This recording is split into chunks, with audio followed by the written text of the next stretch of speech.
Trabajé en el IES hasta que se reunieron los profesores y me sacaron del IES. ¿Por qué? Me quedé desocupado por abuso de poder. Me sacaron.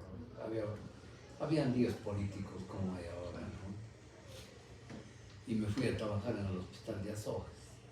De ahí me pasé muchos años siendo cirujano general. Luego de algún tiempo opté por estudiar educación superior. Hicimos una maestría en educación superior, la primera maestría de la Universidad de Cuenca, que fue una cosa realmente interesante. Y luego pasé algunos años en la Comisión de Perfeccionamiento Docente. Y luego empecé a hacer investigación cualitativa y algunos temas que podemos conversar luego, porque uno no puede tener muchos temas en la investigación cualitativa, hay que seguir un hilo a la cosa, ¿no? Pero simultáneamente fui militante de la izquierda extrema. Entonces algunas de las cosas que ustedes me escuchan vienen de esa afiliación política. De hecho, sigo siendo militante de la izquierda. Yo milito en la izquierda. De una rama trotskista. Ustedes se han oído hablar de León Trotsky y de Stalin, del tercer Stalin. Sí, yo sé que de está. Lenin. Sí. Entonces Lenin y Trotsky hicieron la revolución rusa.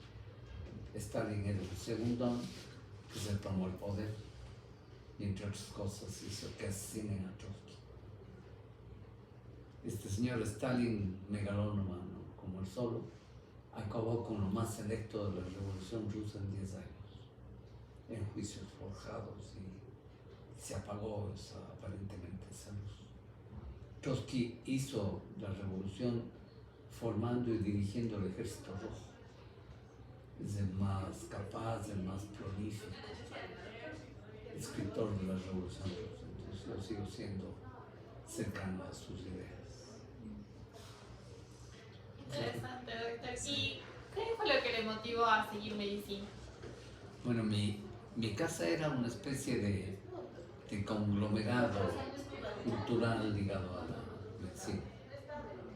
Porque mi papá fue médico y yo aprendí de hecho muchísimas cosas de mi padre. Trabajábamos juntos, era muy fresco mi padre. Un hermano de mi madre que era un ser excepcionalmente inteligente, era también médico. Habían 2 tíos políticos, de manera que en mi casa había unos cuantos libros de medicina, se hablaba de medicina. Yo recuerdo haber jugado en un hospital donde estaba el papá, un niño, iba a la botica a hacer sellos, a doblar casas. Entonces sí, era una cosa notoria, y lo que creo que me tiñó de medicina es ver a mi papá hacer algunas cosas, por ejemplo, hacer nudos quirúrgicos. Su papá también fue cirujano. Sí, operábamos juntos con mi padre. Y alguna vez que a un pollo le pisaron y le rompieron, fracturaron una patita, mi papá le entablilló, le cubrió primero, le entablilló y el pollo sanó. Después habrá sido un buen seco el pollo, hasta que yo le vi el riñón. Sí, él vivió eso. No tenía ninguna restricción para revisar libros, conversar de la medicina. Era un ámbito ilustrado yo, pero gracias a mi padre, ¿no? ¿Cómo recuerda esos años en la Facultad de Medicina? La Facultad de Medicina era un ambiente muy lindo, ¿no? De hecho, yo nunca me quedé suspenso. Saqué 96 de promedio de toda la carrera. Y además me encantaba la medicina. Y había también la suerte de que algunos de los profesores habían sido compañeros de mi padre o eran amigos de mi papá. Entonces me decían: Chocho, ¿cómo estás? Porque el diminutivo de Rosendo es Chocho, como las rosas dicen chochas. Entonces yo oigo de Chocho. ¿Sí? Hay gente que así me llama y es mi nombre. Era una cosa agradable. Y como nunca hubo la necesidad de pedirles nada en favor, y el marido de una de mis tías fue mi profesor de anatomía, que era un tirano, pero conmigo era súper buena gente, sabía casi de memoria los libros, decía en la quinta línea, más o menos en la mitad, está esta palabra, no se olvide, corríjala. Era una cosa completamente descriptiva, ¿no? Yo aprendí un montón de cosas que nunca en la vida me sirvieron, pero ni para pensar en ellas. Por ejemplo, las 3 rugosidades de la cabeza del número, donde se inserta el deltoides. ¿Para qué diablos me sirvió eso? Yo no iba a pelar un número nunca. Nunca iba a verle al hueso en su inserción. Entonces. Pero fue bueno porque uno no aprende solamente la ciencia que tiene entre manos. La ciencia de la medicina es la clínica. Es igual que la física, la biología. Es una ciencia basada en la experiencia, que usa una lógica propia, la lógica de las aproximaciones sucesivas, que he visto ya se ha descuidado. Porque lo que uno hace cuando tiene un paciente con dolor epigástrico que emigra al hipocondrio derecho, que se localiza en esa zona, que reduce Goldberg, Mahone y todos esos signos de irritación peritoneal y cosas así, disciación termosfímica, oral, rectal.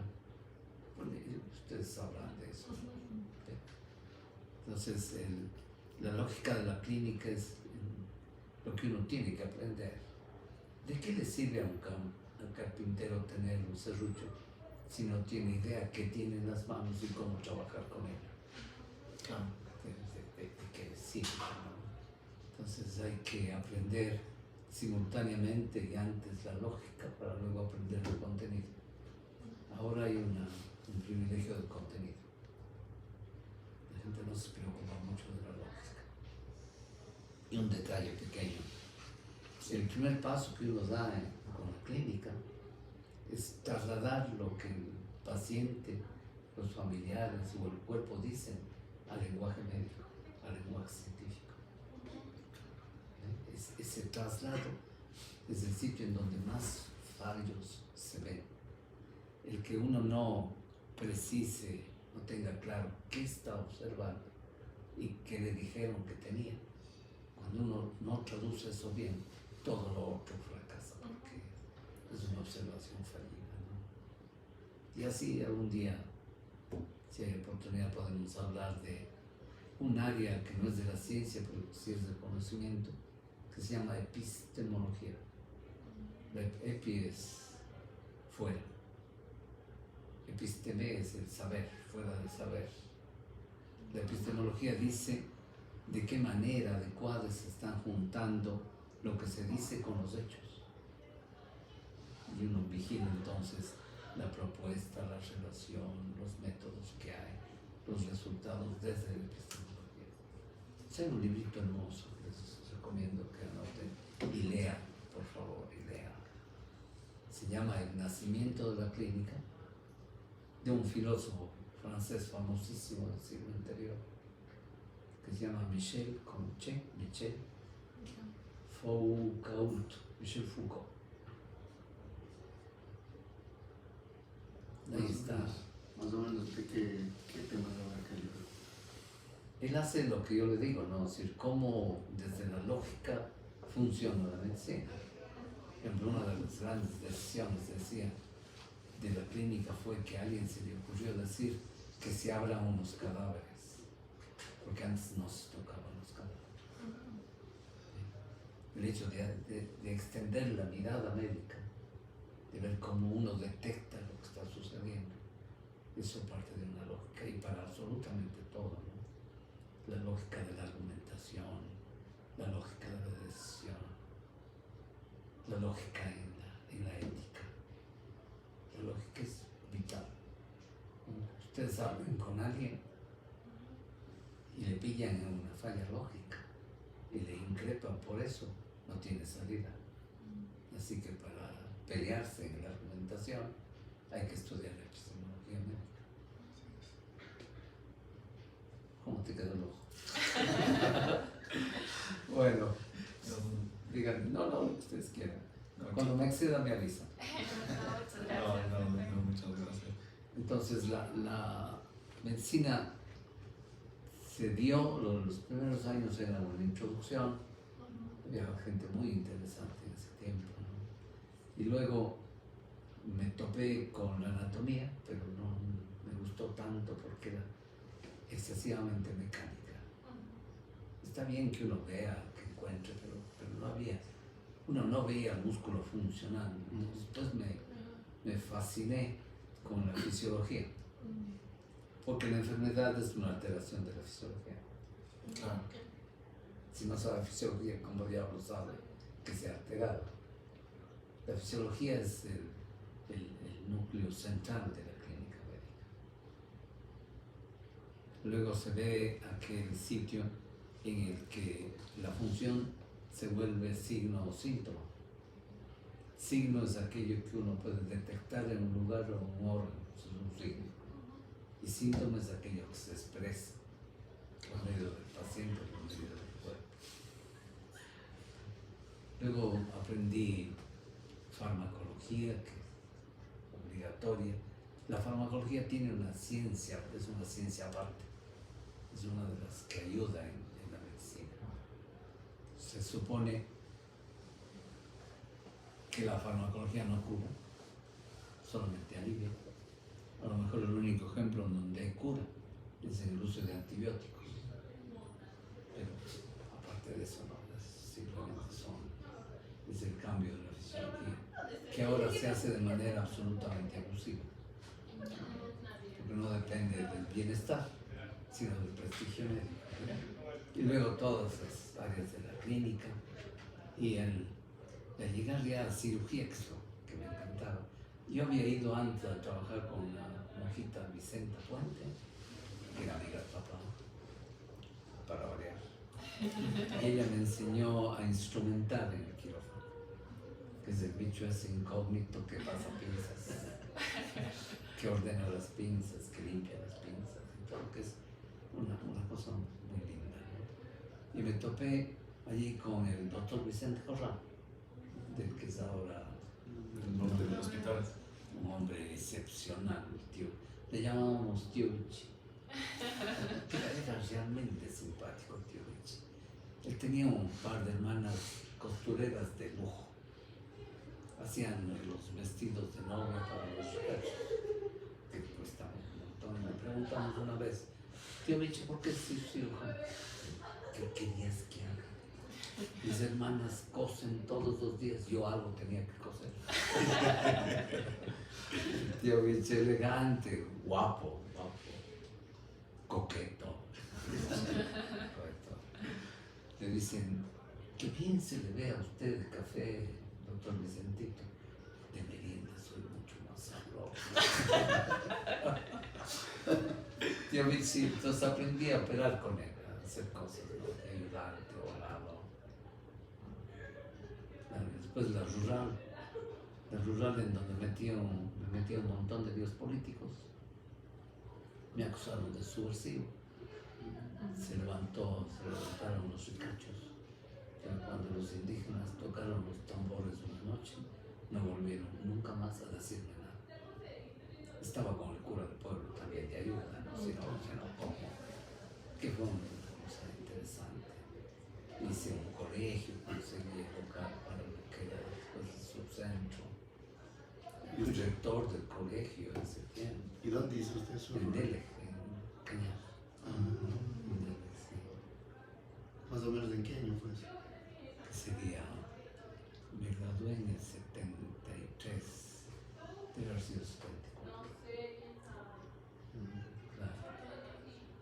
Ahí estaban unos medio parientes, porque uno de estos Crespo de Villena era marido de una de mis tías. Pero dejó de hablarme el tipo. Yo dije, gracias. Esta relación tan buena. Después tuve un par de meses sin tener trabajo. Pero luego el doctor Solís, que fue decano de aquí, me dijo, ven a trabajar en el programa, hombre. Entonces fui profesor accidental un ciclo y luego ya fui profesor de la facultad.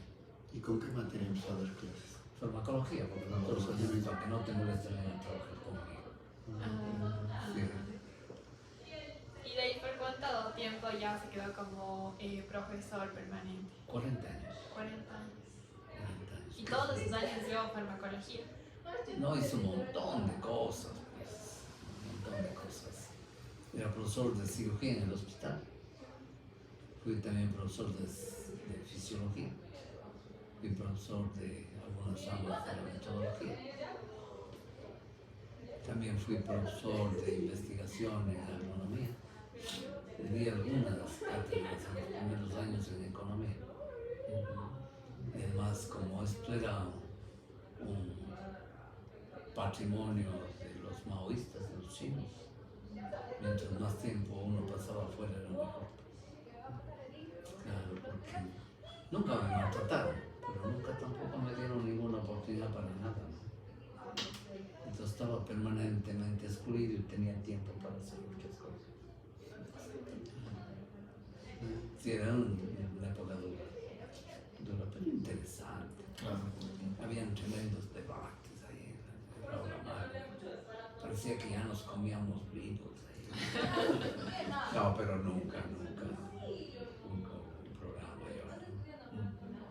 Había a veces violencia verbal. Es un día que estaba dando un discurso, hablando un rato, y tocaba algunas cosas de la epistemología. Alguien salió a vociferar. ¿Para qué vienes con esas cosas que aquí no se necesitan? Le dije, tu ignorancia no tiene límite, hijo. Se tranquilizó, se fundió, no se sintió bien. Pero le valía la pena. O sea, después ya de jubilado me dijeron que había pasado el bisturí a la lengua y que estaba diciendo de igual manera. Fue interesante. En el último año clausuraron la universidad. Yo ¿Por qué era motivo? por la junta militar. Y ahí entonces yo pasé 18, 17 meses de interno en el hospital. Y aprendí montones de cosas. Eso fue una escuela realmente importante. Y más o menos entiendo un poco su motivación para ser cirujano, pero usted siempre supo que quería ser cirujano. Nunca dudé. O sea, desde, No desde tuve pequeño. otra opción, ni duda, nada. Además soy más o menos hábil con las manos. Entonces ya era hábil. Es una mano de cirujano. ¿Qué diferencia hay con esto? El mini. No, observe, ¿qué pasa? Mira, Un pulgar. Sé que es recto. mira, ¿qué es? ¿Qué pasa? Es el pulgar es. O sea, Es recto. más grande este. Esta mano es más grande, mira. Claro. Ya, ¿qué más notan aquí? Yo tengo músculo aquí y acá ve, cosa que no sé si. No, a menos que manejes pinzas ahí, no, eso no pasa, ¿no? Claro. Pero falta un detalle. Abusen, puede ser crucial. ¿Qué diferencia notan en el pulgar? Vean.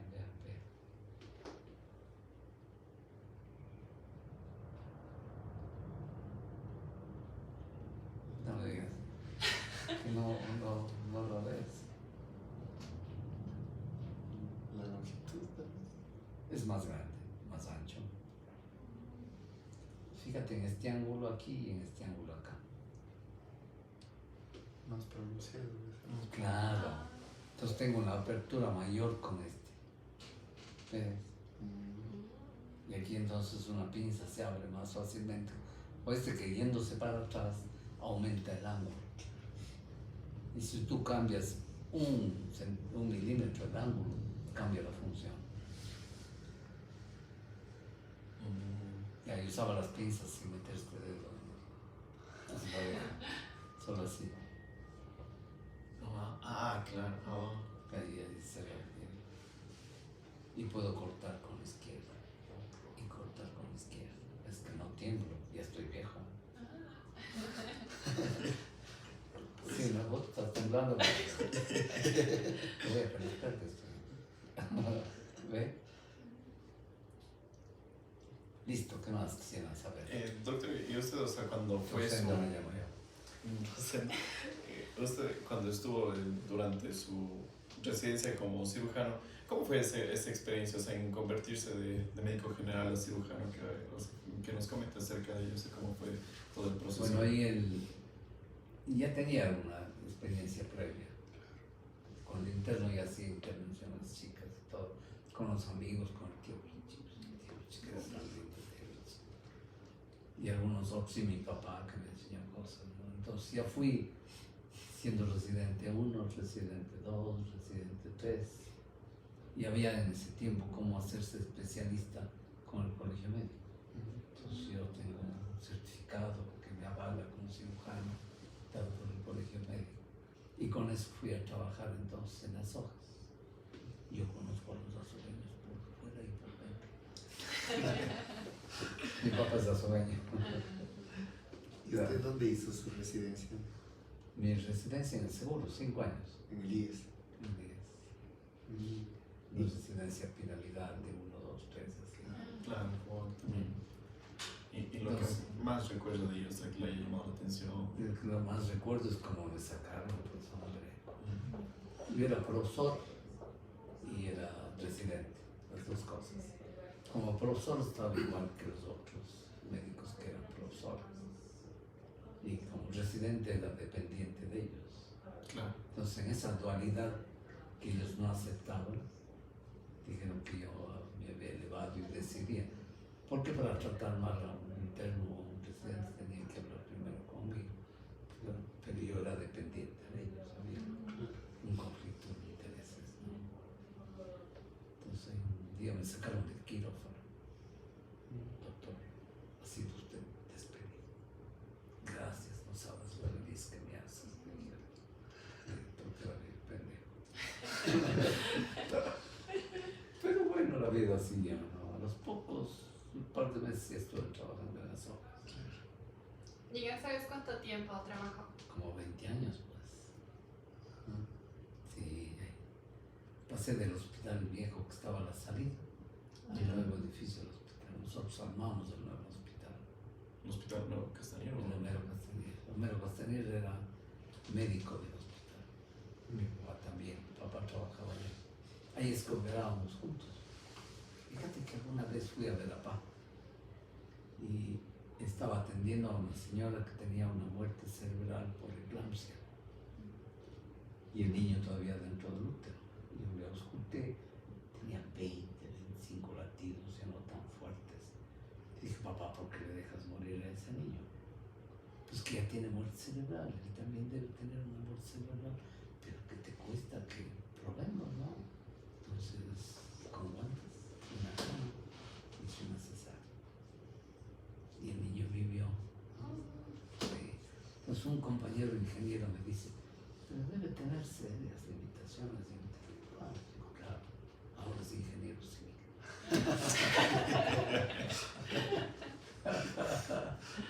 Pocas veces se salva la vida, se resume. Tengo otra, si queda tiempo, les contaré. Les cuento. Sí, Se que anda uno salvando vidas, ¿no? Estaba en el día sábado por razones no muy santas en el hospital. Y veo llegar una ambulancia con un compañero, amigo y estudiante que se había estampado con la moto, con la cara, en la puerta de una de esas camionetas del 50, que eran todo hierro, tenía destrozada la cara. Como sea, logré intubar. Como tenía una lesión seria, necesitaba cuidados intensivos, me embarqué en la ambulancia sujetando las cosas para que no hubiera un accidente. Al llegar al Vicente Corral, pisaron la sonda y se salió la sonda. subimos de una sola a cuidados intensivos. No había equipo de sutura, no había nada, había solamente un mango de bisturí con una hoja de bisturí y una pinza, y no habían guantes. Hice una incisión alta, lo más rápido posible, separé el tiroides, hice la incisión en el cartílago cricotiroideo y pasé a una sonda. Y el amigo respiró profundo y estaba ya pues en otro campo, en otro sitio. Digo, si le hubiera tocado a otro profesional es posible que no se hubiera hecho eso. Una traqueostomía no es ninguna cosa del otro mundo. Y lo que recuerdo de ese día es que toqué adentro de la tráquea y nunca he tocado algo más dulce por su textura y suavidad. Qué cosa tan linda la mucosa tráquea, es fantástica. No he tocado otra vez una cosa así tan linda. Yo le ponía música al hombre después de su recuperación. Y me dijo, yo me acordé que me ponías música.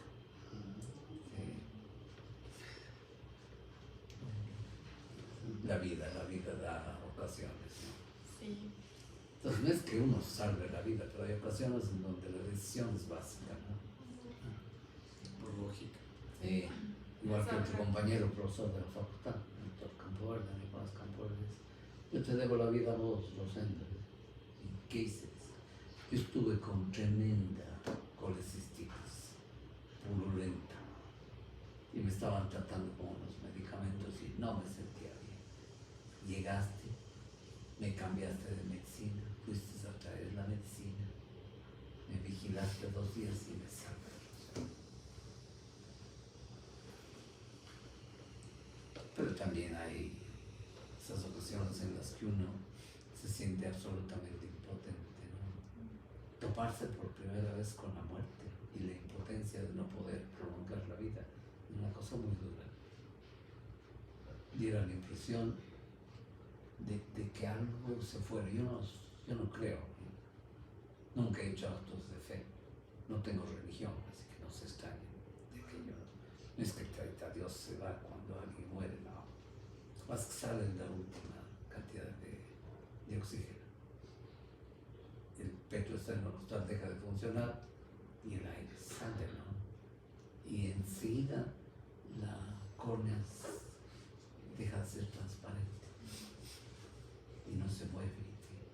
Y es como si te quedas durmiendo todo el tiempo el muertito. Pero no me olvido de esa primera muerte. Estaba en 3er año de medicina. ¿Cómo fue esa primera experiencia? ¿Cómo lo tomó usted? Es impactante, ¿no?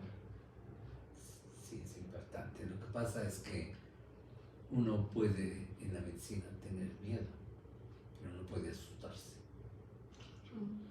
Muy cierto, doctor. Sí. Tú te puedes estar en pánico, pero no te puedes asustar, porque cuando te asustas cometes errores.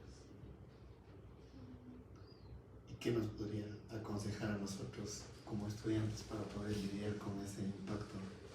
Hay que vivir las cosas, no hay que alejarse, hay que vivir todo lo que puedas. Todo el tiempo que te puedas, acércate a la gente. Porque en ese contacto se aprende. Los libros enseñan mucho, pero el rato que no puedes aplicar es un lío, ¿no? Claro. Hay que aprender a hacer buenas historias clínicas, porque de eso depende mucho. Mi hijo es médico y él me dice, papá, hazme una historia clínica de alguien. Y nos fuimos aquí a Vicente Corral. Y la cama 26, que así le llamaban, la 26, y ahí nos fuimos, ¿no? A hablar con el señor. Le pregunté cómo se llamaba. Dejé de llamarle por el número o por el apellido. Y le dije, ya, pues, a ver si nos podemos llamar del nombre. ¿Cómo te llamas? Me dijo, Rosendo. ¿Y vos cómo te llamas? Arturo. Ya, rompiste una barrera dental, así como ustedes en un momento llegan. ¿Ves? Fractura. Yo no les voy a molestar. No voy a abusar de ustedes para nada, pero se rompe, Están frescos, no hay ningún signo que denote nerviosismo.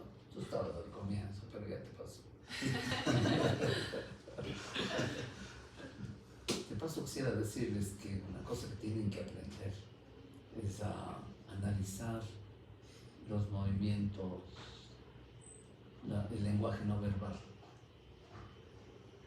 O sea, sí puedo ver. Trate de no dejar de ver. ¿Ya? No me mire a mí, mire.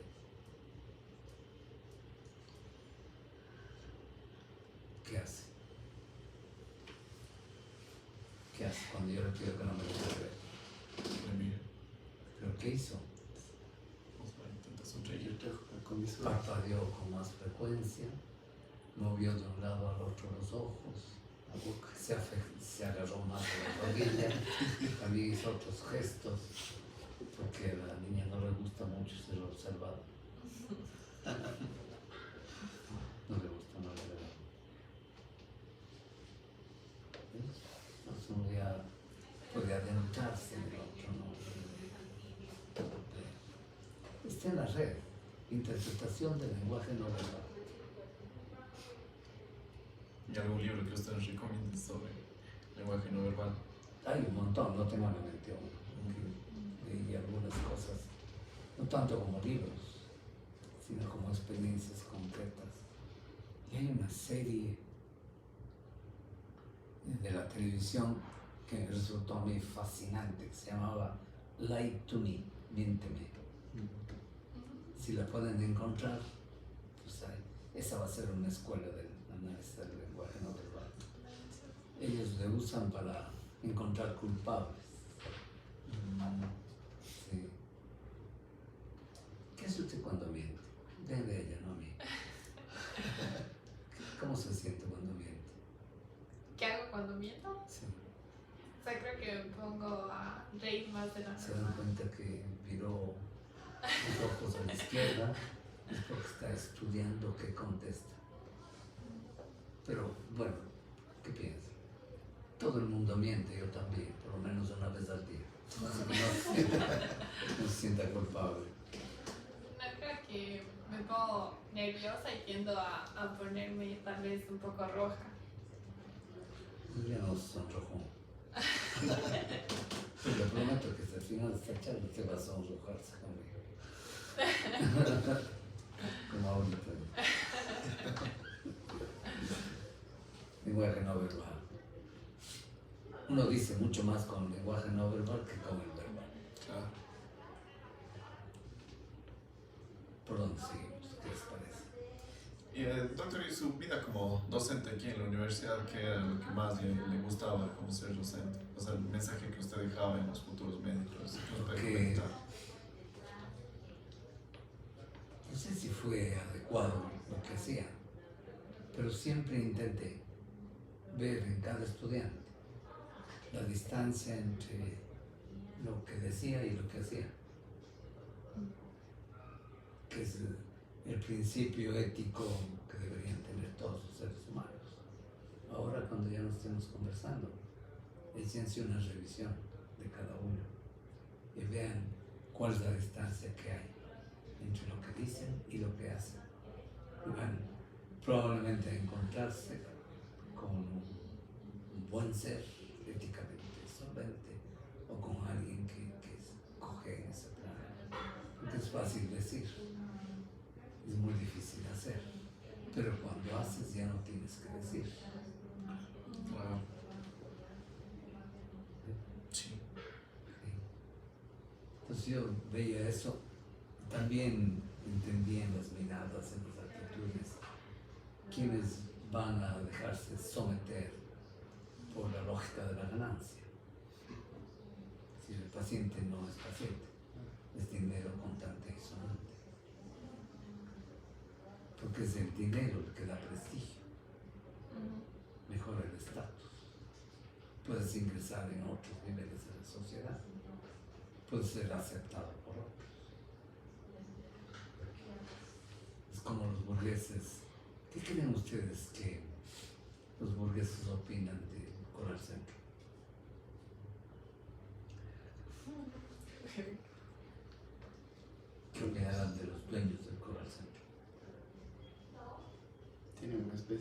monopolio con respecto a... No solo eso. O sea, que son personas que tienen mucha visión. ¿Y de dónde viene? O sea, comerciantes. De De querer comerciantes ganar de dinero. moler café. Sí. Entonces han escalado muchísimo y se han separado de su gente. Sí, ya son parte de los otros, pero los otros como así son los burguesitos, ¿no? Que pueden estar contigo, pero al final tienen una posición. Cholos resabiados, indio con plata, esas cosas que son odiosas, ¿no? Que es una discriminación. También me daba cuenta cuando los estudiantes discriminaban a los otros. Yo siempre tuve un pequeño problema que no podía resolver, que algunos de los estudiantes estaban en una vida de la clase media un poquito acomodada, de donde yo venía. Ya no vivo ahí, pero de donde yo venía. Y había otra gente que no lo hacía, se ubicaba solitos en otro lado. Y como con los de estos de clase media conversábamos, hablábamos, eran hijos de mis amigos, nos habíamos encontrado en algún lado.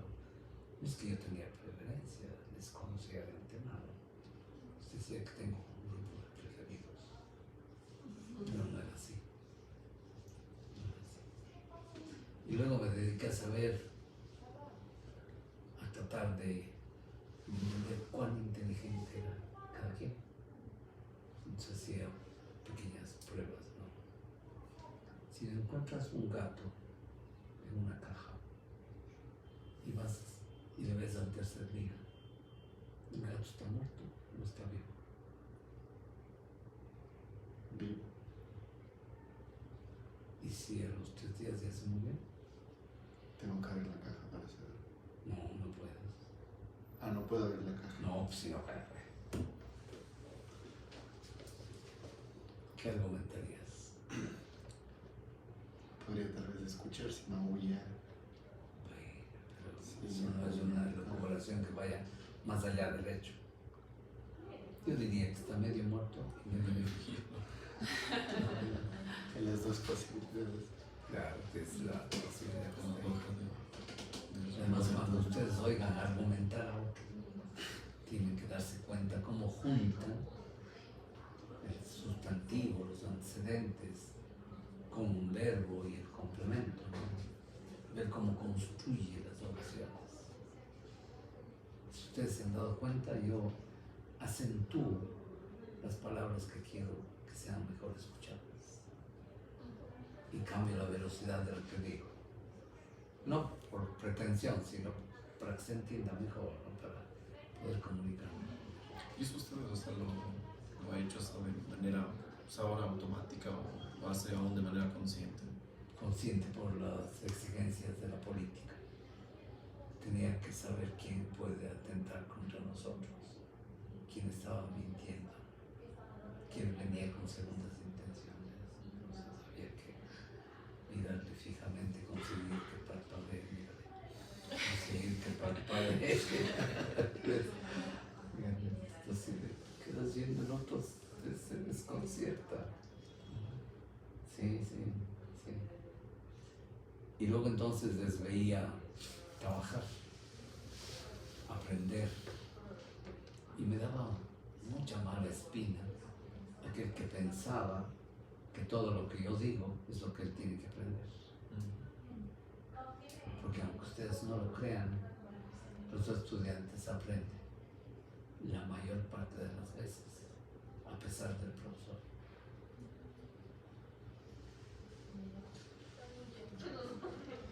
Sí, nos ha pasado. Sí, nos ha pasado durante la carrera. Es cierto, Sí. porque además uno ve con el profesor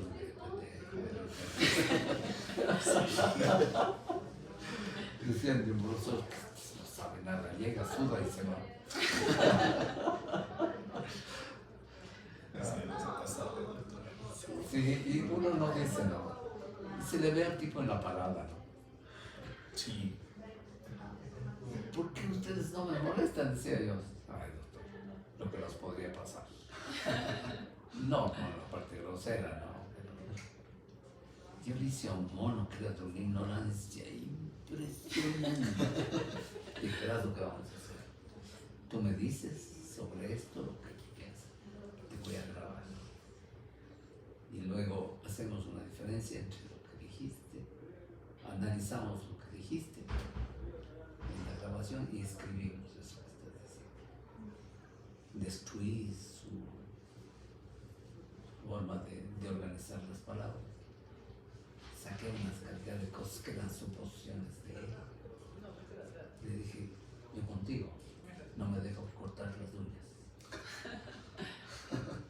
No le gustó al mono, no dejó de saludarme. Pues que era un mono de una osadía increíble. Mi experiencia, doctor, de estudiante de tercer año. Yo no hablo de eso, pues porque no es mi experiencia, sino la de millones de médicos, ¿no? Pero uno va madurando con los años, sino que fuera, ¿no? Y la madurez es más bien, más que saber las reglas, entender bien las excepciones a las reglas. Que la gente no se preocupa de aprender. El intento de enseñar es la mejor forma de aprender. Así es. Sí. Pues, aunque sea egoísta, el que más aprendía, pues era así. Como estoy aprendiendo ahorita con ustedes. Pues, Claro, pues, supieran lo que yo sé de ustedes. ¿Y nos podría explicar o dar un ejemplo acerca de esto que nos comentó usted, que sabe las excepciones de las reglas? Cuando las reglas no funcionan. Cuando las reglas no funcionan. Piensa en algo.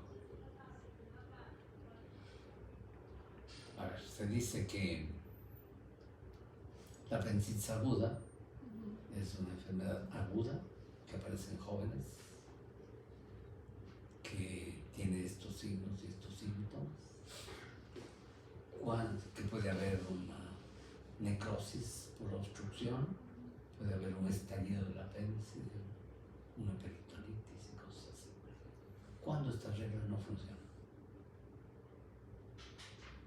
En los viejos.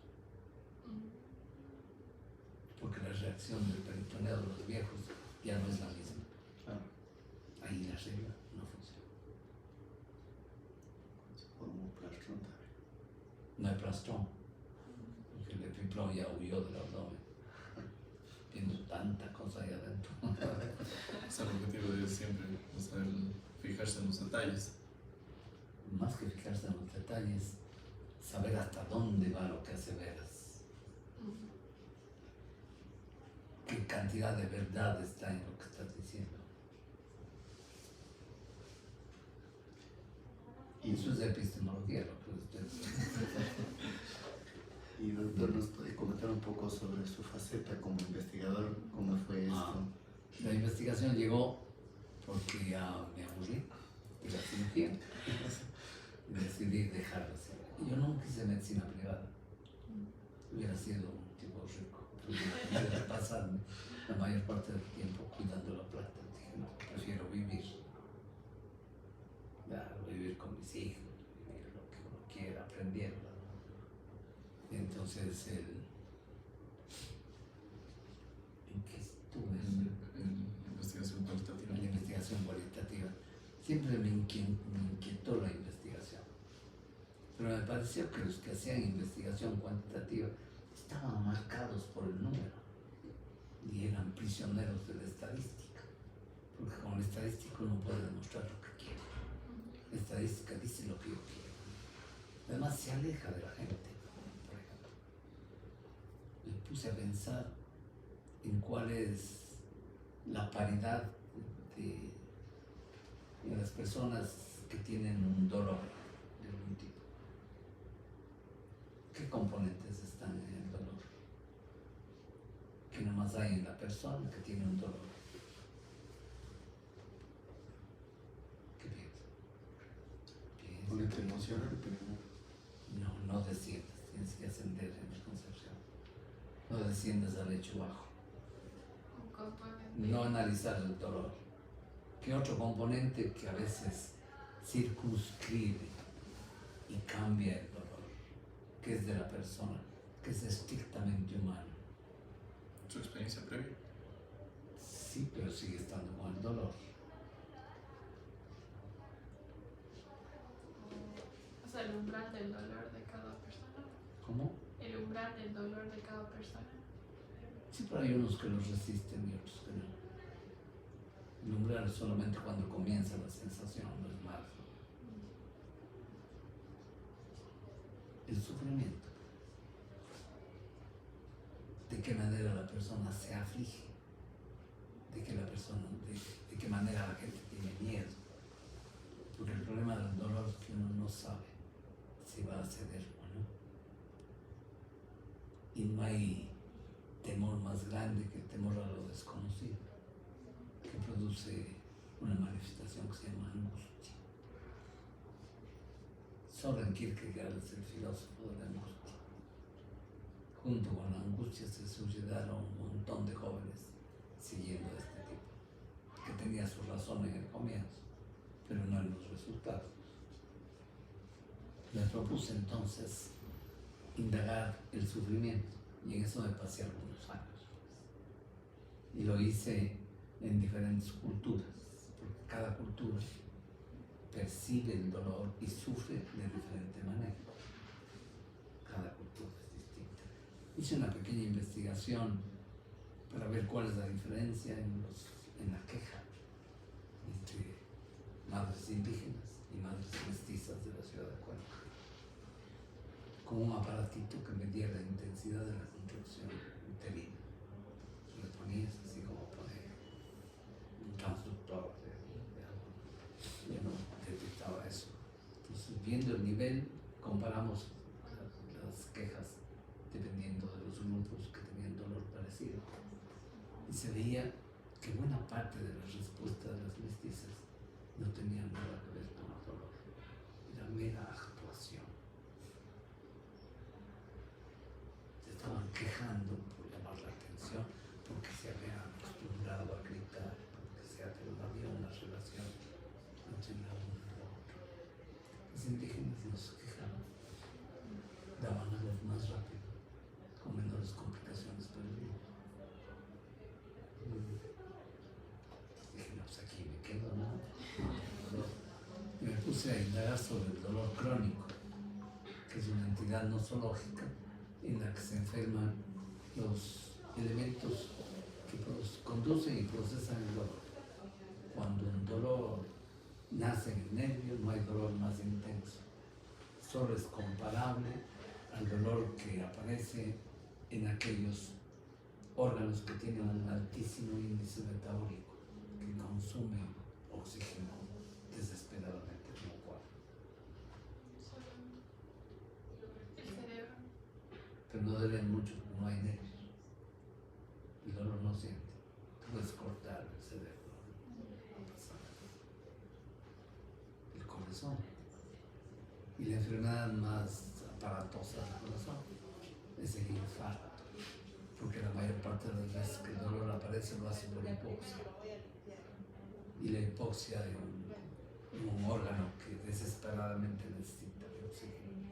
Provoca intenso dolor, que es un signo de muerte. Un signo de muerte. Entonces el asunto es que uno debe preocuparse tanto de la sensación dolorosa, pero mucho más de lo que la persona hace frente al dolor. Y a veces la compañía amaina el sufrimiento. La conversación, el abrazo, amainan el sufrimiento. Las mujeres son más capaces de comunicar su dolor porque no tienen miedo a que les vean quejándose. Pero uno de los muchachos que tenga dolor se guarda los que es noche, como aquellos que salen a las 12 de la noche en camisetita al centro del parque y respiran cuando les ven y pues ya se baja a pegar otra vez. Los hombres somos cobardes para el dolor. No podemos compartir. Las mujeres viven más y mejor que los hombres, a pesar de nuestra compañía. Porque no hay un elemento más perverso que un hombre machista al lado de una mujer. Esa es la peor de las explotaciones. Usted se ha estado cuidando de las distancias desde que llegó.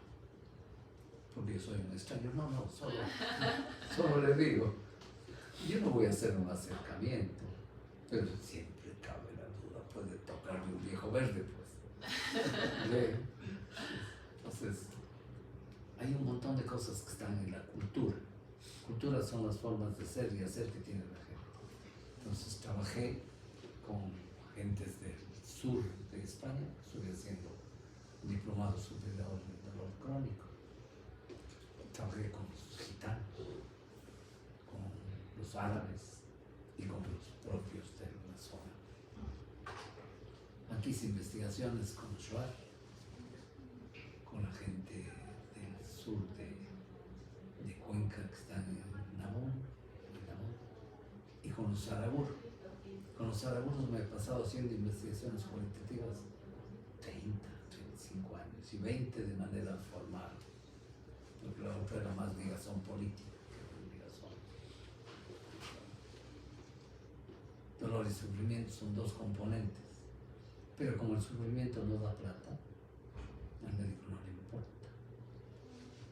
Pero si tienes dolor y yo te prescribo, ya te quita el dolor. Pero ¿qué me quita? Como sufro, ¿no?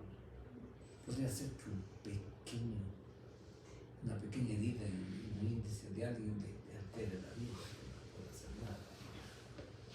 Si tú ves una mano de un campesino, flecos, como que ya no reacciona de esa manera exagerada frente al dolor. El dolor para la medicina es una excrescencia, es algo que nace y está allí y que es extirpado. Pero para los araguros, el dolor y el sufrimiento son acontecimientos que involucran a la comunidad. Porque cuando alguien sufre, el sufrimiento le aleja de la comunidad y no es conveniente que en la vida comunitaria que alguien se aleje por una razón de esas. Pero no quieren comentar, preguntar, porque no sea un monólogo horrible. Doctor, y bueno, en cuanto Yo sé, no me entonces te caigo a combo. La del macho, ¿no? Te caigo a combo. Bueno, en cuanto a su experiencia durante la investigación entre el dolor y el sufrimiento, o sea, ¿qué conclusiones a usted? La conclusión es esta última que te dije. El dolor para Occidente es una excrescencia, algo que nace como una verruga, que tú la puedes cortar. El dolor es eliminable. Fíjate que hasta se busca eliminar el dolor de parto, para que la mamita no sufra. El dolor depende de conocer o no la historia del dolor. Si la madre sabe, cuando usted da luz, sufra un poco. Y el parto va a ser mejor para el niño, ¿no? Porque quita el dolor. Entonces hay que buscar más las conexiones entre dolor y sufrimiento. El sufrimiento es una cosa específicamente humana. Y dependiendo de cómo la gente sufre, es como la gente es. La mayor parte de las manifestaciones clínicas han sido imaginadas por la persona que sufre. Doctor, entonces, bueno, usted lo que no sé, Que me estás provocando. lo que usted ha desarrollado a lo largo de su investigación ha sido para encontrar esa relación o también con el objetivo de poder calmar el sufrimiento y el dolor de las personas, ¿no? Lo que hay que hacer es buscar la introyección, que la gente analice, se analice y vea cómo es que puede cambiar. Hay una forma de la psicología, no me acuerdo el nombre, que dice que el asunto está en conseguir que las personas acepten y decidan cambiar. Si no hay una decisión de cambio, no hay un cambio en el sufrimiento. de la terapia cognitivo-conductual. No, pues son manipuladores. Sí, lo conductual es hacer un estímulo para ver una respuesta. Pero quien decide el estímulo es el profesional. Es igual que el examen. ¿Quién decide qué toma? El profesor. Las condiciones del examen, ¿verán? Simpático todo el tiempo, el día del examen se vuelve el monstruo, vigilante, del que va a delinquir. Además, el examen es parte del poder, porque el que toma examen tiene poder. Claro. El poder de decidir, pasa el año que sirva, pasa el año. ¿Sí? Y sobre sus ideas políticas, ¿qué nos podría...? Yo soy un bicho de la extrema izquierda, una especie de animal raro, que piensa que hay que empezar por juntar lo que uno hace con lo que dice. Y también hay que ser veraz. ¿Cómo entienden ustedes la palabra veraz? ¿Qué significa ser veraz? Hay un programa en la televisión de un tipo que no es veraz. O sea, como una cualidad de la verdad, o sea, en lo que No. dice una persona. Algo así, sí. O sea, como usted dice, o sea, buscar esa Sí, distancia. sí, digo, pero lo que pasa es que es la seguridad que tiene aquel que dice y sabe que eso que dice es verdad. Eso significa ser veraz. Bueno, y luego me he propuesto eliminar toda forma de discriminación. Toda forma de discriminación por razones de sexo, de estado civil, de origen étnico, de la cantidad de dinero que posee. Porque habitualmente la peor de las lógicas es la lógica de la dicotomía. Separar a la gente en dos, los ricos y los pobres, los profesores y los estudiantes, los curas y los feligreses, los políticos y todos nosotros. Yo propongo más bien que esto sea una paridad, que dos se encuentren con un móvil que les junta temporalmente la mayor parte de las veces y establecer una relación entre uno y otro.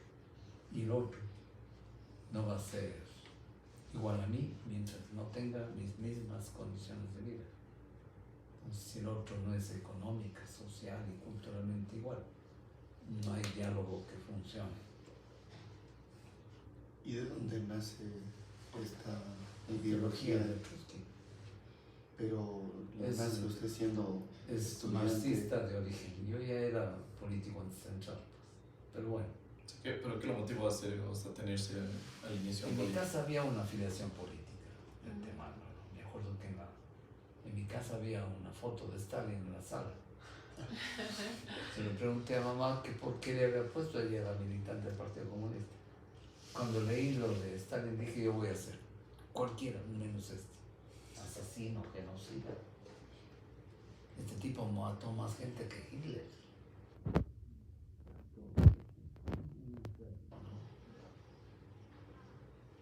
Entonces, escudriñando en los teóricos Plejánov, y sobre todo Trotsky, pues me dieron encontré allí mi camino. Además soy parte de una estructura internacional que se llama Cuarta Internacional. La tercera es la de la Revolución Rusa, la cuarta que proponemos como reforma. Durante muchos años estuve en esto de la toma del poder por el proletariado. Tuve una vida clandestina interesantísima. ¿Y qué os puede comentar? No mucho, porque es clandestina.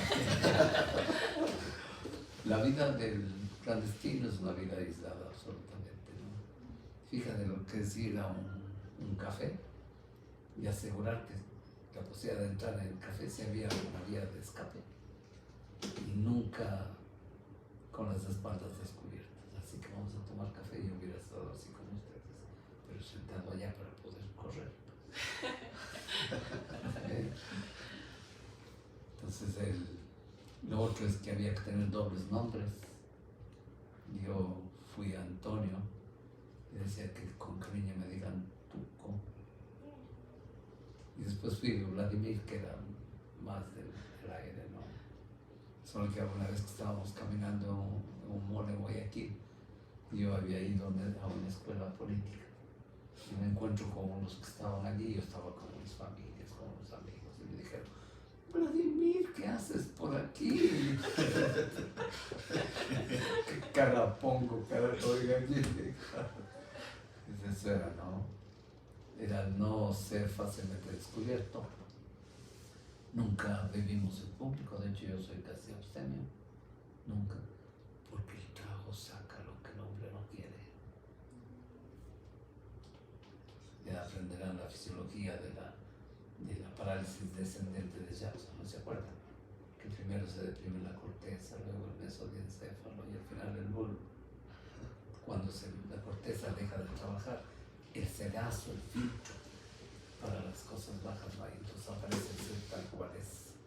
Por eso decía mi primera suegra, la que yo amé entrañablemente, para conocer a un hombre necesitas saber cómo se comporta cuando esté borracho, cuando esté en la cama y cuando tenga plata.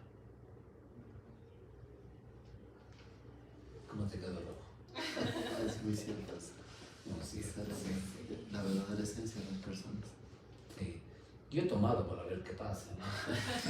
Claro, pero no, soy otro. Sigo siendo alegre, es que no soy muy inhibido. Entonces el trago no es que me desinhibe, yo puedo bailar, puedo hacer lo que quiera, puedo hablar del público, no tengo ese resquemor de la vida pública, entonces no me costaba el trabajo. Pero nunca me gustó la torpeza de la intoxicación posterior. Y ya estando muy chispón, eso no, y es más irresponsable. Luego tengo que buscar por todos los medios la equidad, a cada quien según su necesidad, a cada quien según su capacidad, que debería ser la norma de existencia de la sociedad. No acumular, no aprovecharse del trabajo ajeno y ser el mejor en donde te pongan. Eso es un individuo de izquierda. No es que yo sea todito esto, pero he trabajado, insisto, hasta ahora en hacer las cosas más que en decir, no te digo fallar hoy día. O sea, enfermo hubiera estado aquí. O les hubiera llamado a la casa, lo que quiera, pero no te hubiera hecho fallar. Muchas gracias. No, eso no se hace, ¿no? Entonces, esa, y más algunas cosas, ¿no? De la política propia, la revolución permanente, el programa de transición, y una serie de cosas que son más estrictamente de la política, que son desde mi organización. Y usted, bueno, a lo largo de lo que nos comenta, su militancia política, ¿llegó a ocupar algún puesto? Yo fui diputado por el Osvaldo, un periodo, ¿En qué periodo fue? cuando estaba Fred Dieders y con Pachacuti. ¿Y cómo fue? Y yo me prometí a mí mismo nunca más estar en esa porquería. ¿Por qué? Buena parte de los compañeros que fueron conmigo se vendieron. El Miguel Yuco, no sé si han oído hablar del Miguel Yuco. Estaba un día en una sesión del Parlamento y me dice, Rosendo, afuera hay un tipo con una maleta, quiere pagarme que yo le consigo una frecuencia de radio. Dije, ¿pero qué esperas para denunciarle? Ven, yo te digo, ahorita mismo pedimos un punto aparte, un punto de orden y denunciamos a este para que le saquen. Se quedó serio, no me volvió a tocar el tema y se fue. No sé qué recibió. Claro, mi amigo Miguel. Y había unas denuncias de las mafias petroleras, pero nunca pasó nada, ¿no? Es como Monseñor Luna. ¿Se han oído hablar de Monseñor Luna? Estuvimos en la Comisión de la Verdad. Él fue arzobispo de Cuenca, que es una maravilla de gente. Le invitamos una vez a dar una charla en la maestría en educación, para que nos hable del matrimonio. Qué mal ojo tienen ustedes. ¿Cómo de invitar a un solterón a que hable del matrimonio? Era un tipo fantástico, ¿no es cierto? Con él hicimos una comisión de la verdad para ver los crímenes de Félix Cordero. Empezamos 20 y terminamos Monseñor y yo yendo a tomar café solos.